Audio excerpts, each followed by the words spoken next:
Bonjour à tous, je me présente Gwendoline Dittmar. Avec mon équipe, Laurie Dapino, Alexis Despecker et Nawel El Mourabi, nous allons vous présenter notre projet sur les nouveaux enjeux de la banque de détail et le risque associé. Nous verrons tout d'abord les nouveaux enjeux de la banque de détail du fait d'une clientèle en évolution, des nouveaux acteurs qui arrivent sur le marché, banque en ligne, fintech, et de l'ère du numérique qui ne cesse de se développer.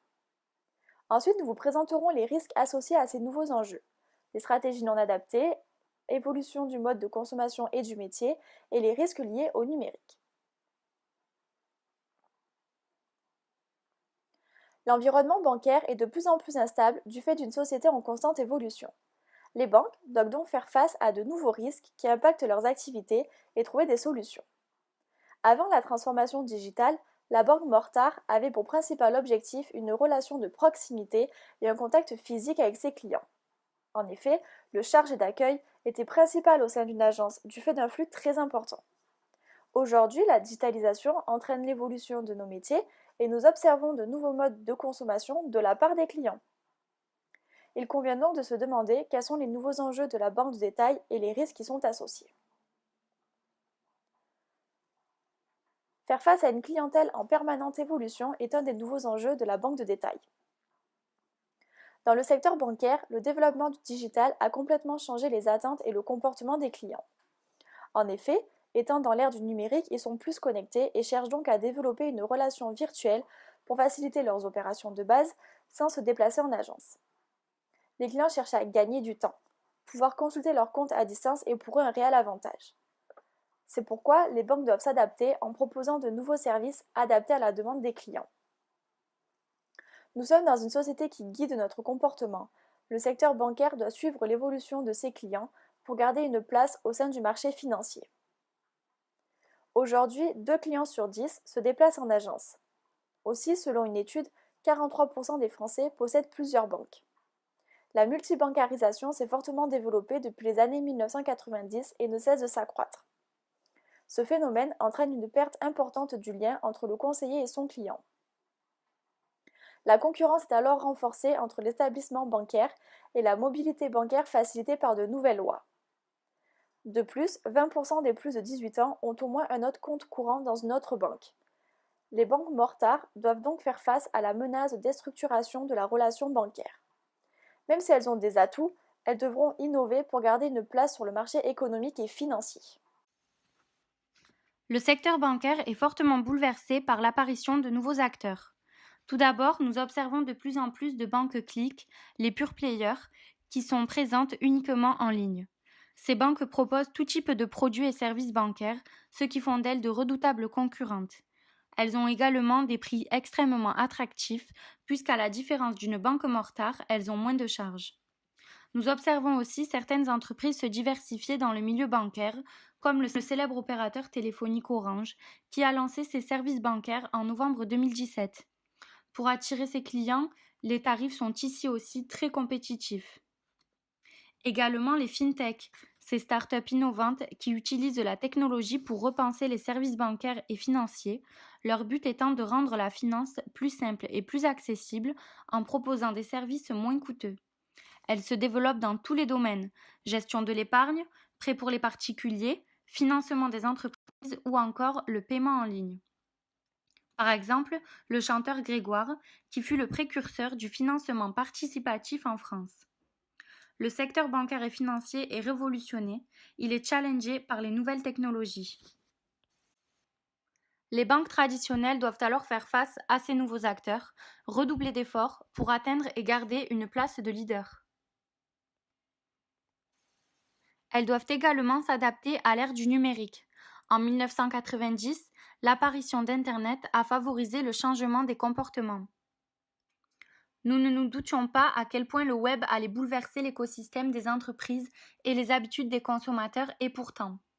En 2000, seulement 10 ans après son apparition, nous comptions 360 millions de personnes y ayant accès. En 2014, c'est 3 milliards d'utilisateurs que nous enregistrions. Nous sommes peu à peu entrés dans l'ère du numérique avec la dématérialisation de l'information et l'usage du digital. Internet a entraîné de nouveaux comportements, de nouveaux usages et de nouvelles habitudes de consommation. L'impact sur les banques a alors été considérable. Le conseiller a perdu de son importance puisque les clients utilisent des services et canaux à distance pour effectuer des opérations de base. Les banques ont également assisté à l'émergence d'une nouvelle concurrence, les banques cliques, et Internet entraîne également un meilleur accès à l'information. Les conséquences de tout ceci, la diminution du trafic en agence, plus de concurrence avec les banques en ligne et plus d'exigences de la part de nos clients. Les banques doivent alors s'adapter rapidement pour survivre et rester compétitives. Elles n'ont pas besoin de stratégie digitale, mais de digital dans leur stratégie. Il faut reconquérir le public, elles l'ont bien compris, c'est pourquoi elles rejoignent leurs clients derrière leurs écrans en exploitant les e-agences, les applications bancaires, la signature électronique. Elles ne doivent pas vivre une évolution, mais une révolution. Verrons donc sur cette seconde partie les différents risques associés à cette nouvelle génération et à ces nouvelles évolutions. Donc, grand A, des stratégies non adaptées aux évolutions. Les banques, bien qu'ambitieuses et motivées à l'idée de s'adapter le plus rapidement possible aux nouvelles attentes clients, n'arrivent pas encore à être en phase avec les demandes clients et ne sont pas encore capables de concurrencer, d'un point de vue tarifaire, les banques en ligne, telles que Hello Bank ou Boursorama, pour ne citer qu'elles. Les banques ne fidélisent pas encore parfaitement leurs clients et voient leur taux d'attrition s'accroître d'année en année, favorisé, on peut le dire, par la loi sur la mobilité bancaire en 2016. Cette attrition peut également s'expliquer par le fait que les collaborateurs ne sont pas encore parfaitement formés sur les différentes techniques de fidélisation ou encore sur les différentes approches techniques de chaque produit. Et c'est pour cela que les clients se détachent peu à peu de l'agence et du contact physique. De par ce manque de technicité, ce manque de conseils, 32% de nos clients considèrent en savoir davantage que leurs conseillers en matière de gestion du budget, grâce à une meilleure information sur Internet et sur des sites dédiés en conseil. Certains conseillers ne se sentent pas également impliqués dans cette quête vers la digitalisation et ne se retrouvent pas dans la banque d'aujourd'hui. Ils sont rentrés dans la banque il y a 20-30 ans, dans une structure totalement différente, et il est normal que certains ne s'y retrouvent pas aujourd'hui. Ils sont également peu réceptifs aux différentes formations proposées sur le digital et refusent également d'être formés par de jeunes collaborateurs. Il n'y a pas forcément de synergie entre les différentes générations et c'est peut-être cela qui pêche pour les anciennes générations qui ont forcément plus de mal à s'adapter au digital que les nouvelles. De plus, les banques, donc, comme je le disais, ont encore du mal à s'adapter et à s'aligner aux tarifs proposés par les banques en ligne. Voilà, les banques en ligne sont beaucoup plus offensives que les banques mortares, notamment grâce à des offres de parrainage permettant aux clients et aux parrains de récupérer une somme d'argent à l'entrée. Les frais basiques tels que les frais de carte bleue, de gestion de compte, virement, etc. sont eux aussi beaucoup plus bas. Et c'est vraiment un point sur lequel les banques en ligne voilà, s'attachent et essaient vraiment d'appuyer pour attirer un maximum de clients.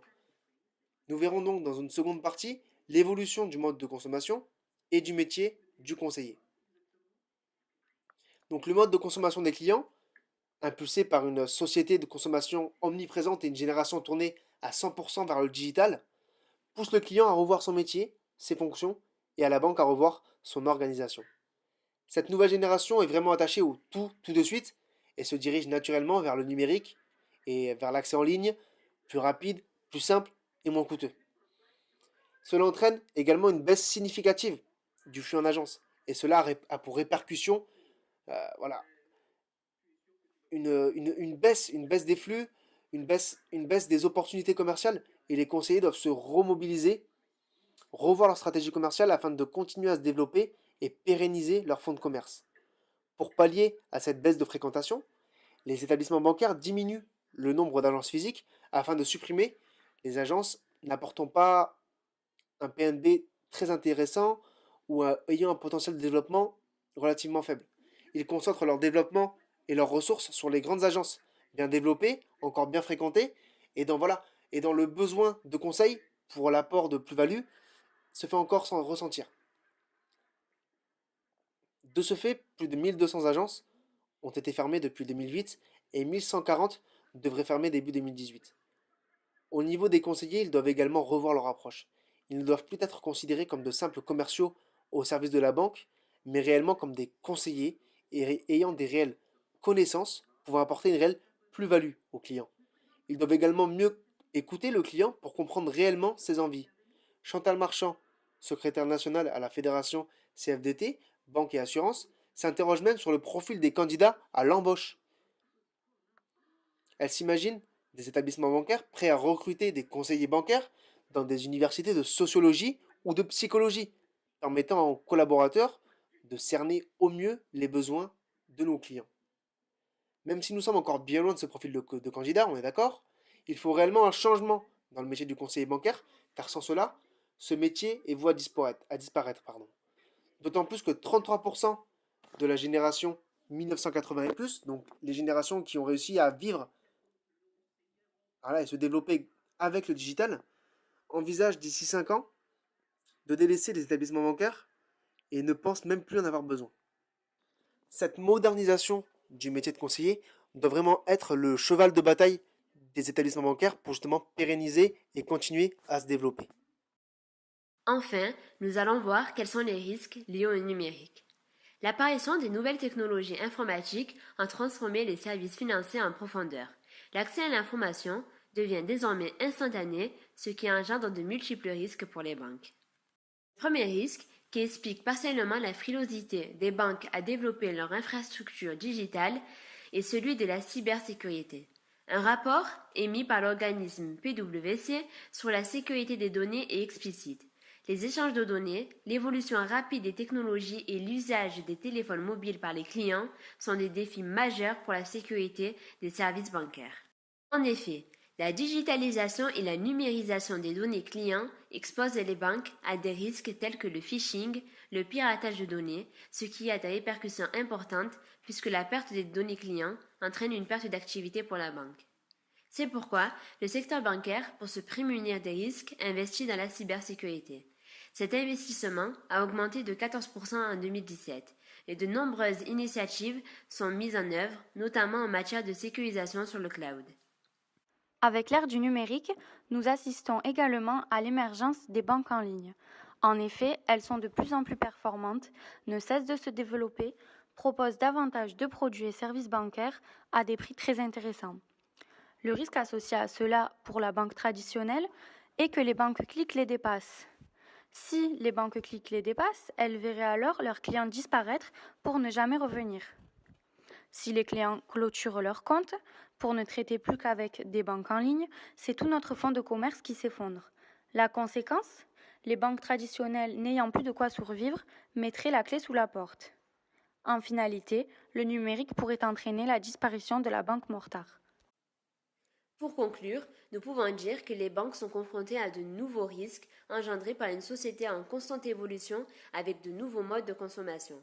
L'apparition de nouveaux acteurs sur le marché, tels que les fintechs, les banques en ligne, pousse la banque de détail à prendre le virage du numérique et ainsi celui de la digitalisation.